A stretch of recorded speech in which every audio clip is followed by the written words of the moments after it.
Welcome back to the Ferris Sports Update. Joined now by head coach of Ferris State Women's Volleyball, Tia Brandel-Wilhelm. And unfortunately, a season ended, but a run to the Sweet 16. And really got to say, after the way the season started, it's incredible how far your kids came.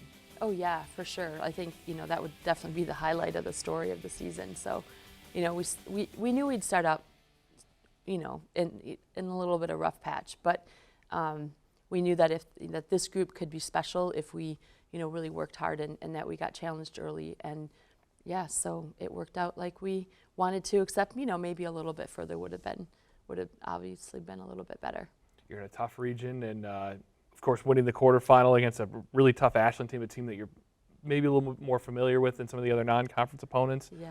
You able to win over Hillsdale, the team that ended your season last year, so getting that one back, and then you make it to the regional final. And I know against Missouri St. Louis, you guys wanted to win, but just played extremely hard all weekend. I saw a lot of great things this weekend on the film. Yeah, I for sure would say that we had to play hard. We weren't always in the system. We weren't always clean like we necessarily wanted to be, but we played really hard, and we had to make up for a few things here and there. And I think that they left all their heart out there. They left all the effort that you could ask for from a team. So we start to take a look back at last weekend. We'll start with that quarterfinal matchup. Briefly mentioned it against Ashland. Again, a team you are familiar with from formerly being a conference member, but.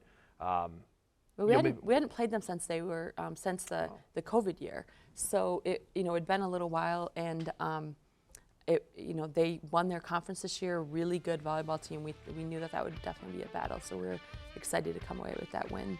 Now the Hillsdale Chargers, a team with a lot of experience back, kids you saw last year, and the team that did end your season last year. How'd you feel about this match in particular? It was definitely a battle of a match for sure. They play a very kind of scrappy style, I guess you'd say, but they also have a couple of big hitters, so you have to be ready for both things. And I thought our team did well. It was just one of those matches that you felt like it was 25-all every single point, and we played like that, and it definitely took a lot from the team. But we're obviously very pleased. Hillsdale's another team. They won the conference tournament, and they're a really good team in the postseason, so we knew that it would be a battle. I mean, you're talking about having to take on multiple conference champions just on your path just to get to the regional final. I mean, that's a tough path to have to go through. Yeah, I think our region is good like that, though. The number one seed hasn't won in our region in years. It's a rare thing. I think it's a region where we have a lot of interplay during the year, and then so you kind of you get to know the teams a little bit. And once you kind of get to know them a little bit, nobody feels like they're off the radar. You feel like you could beat anybody. As I take a look at this, as you're getting prepared to beat Hillsdale, it's not like you have like 10 seniors. You have 2, and they're very important to your team. But the kids in your rotation are primarily freshmen, sophomores, a couple of third-year sophomores. It's incredible to see with less experience than maybe an older Hillsdale team what you guys were able to do here. Yeah, I just think it's an incredible testament to the work that these players did. We talked about it before, but this was a team that just, in January and February, there was very little that we could do that resembled, great volleyball, but it didn't diminish their effort or their desires or their goals, and they just got after it. And it's the kind of team that, every time they achieve something, Hannah and I would look at them and say, hey, okay, now we got to do a little bit more. And they'd say, okay, let's do it, And as we got into the season, once you're 0-6, you don't fear losing anymore.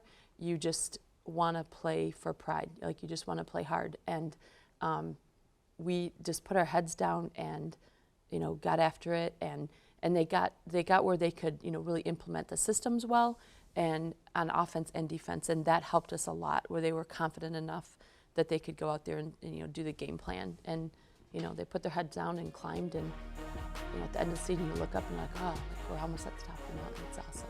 This is the hardest part. Missouri St. Louis, it's a good team.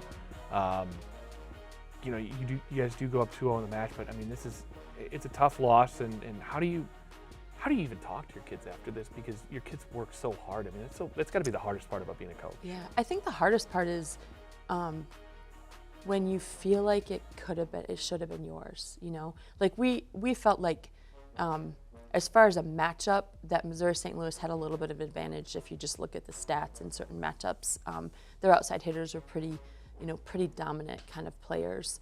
But we felt like we could do some things, and obviously we did early on, but as they made changes, we weren't really able to adjust to that. Our point scoring was really low for the match, and that's usually a place that we're pretty good. When we're serving, we usually win the rally at a pretty good clip, and we just couldn't make that happen against this team. I was really impressed watching the post-match press conference with the way your kids sat up there and answered tough questions in a tough spot. And maybe just talk about the character of your kids, and just it seems incredible. Yeah, I think these are players that and you don't get to see them all, right? I hate that. I wish I could invite everyone to our practice gym so they could just see what every player on this team does every single day. And they don't all get to play on game day, but every player is there working really hard. I mean, we just don't really have those players that are thinking about themselves or just trying to get their own things accomplished. They just really want what's right for Ferris State volleyball, and they do it at such a high level. They have all those cultural things in place so that we're trying to do this in a way that we understand who we are and what we have to do well, and we also want to make sure that we go through the world in a way that we treat people really well and we're respectful of what we do.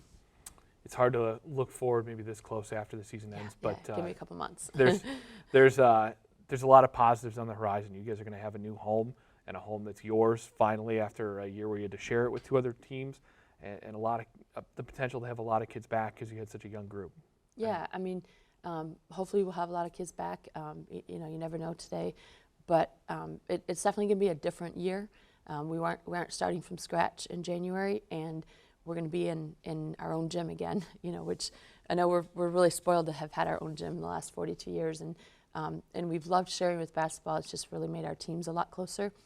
But it will be nice to just be able to practice when we need to and work on our own schedules. And the facility is just gorgeous, so we're really excited to be a part of that too. I poked my head in there today. It's just about done construction, just about done on the new Bulldog Arena, and it's really beautiful in there. The video board's in a good spot. I feel like you can seat people comfortably. It's bright in there. Yeah. How excited are you for it? Maybe last quick question here. Yeah, super excited for that. I think it's this team will be really different next year, and I think being in our new home will just be a great way to start it off. Well, congratulations on a great fight and a season well played. Thanks. That'll wrap it up for this week's episode of the Ferris Sports Update. For more information on Ferris State Bulldog Athletics, visit at ferrisstatebulldogs.com. We'll talk to everybody next week here on the Ferris Sports Update.